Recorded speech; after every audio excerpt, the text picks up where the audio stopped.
Bakari Mwamnyeto akipacha tena na Ibra Baka kwenye ulinzi wa kati wa Young Africans. Mwamba Lusaka Cletus Cham, mbele yake ni Bakari Mwamnyeto, an option kulia na kushoto, ameweka kwa Libase Geye.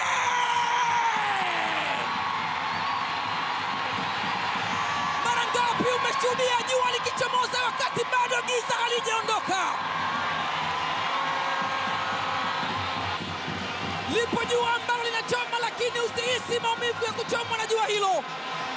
Wanahisi mashabiki wekundu wa Msimbazi Simba waliofanya makosa Young Africans. Akashika bakora Mwamba Lusaka Chama, alikuwa na option kulia na kushoto, alipoona ni upande wake wa kulia na Libase Geye akasema hakuna kujiuliza mara mbili, siwezi kufanya makosa. Anaiandikia Simba goli la kuongoza. Makosa aliyofanywa na Israel Patrick Mwenda. Clatous Chota Chama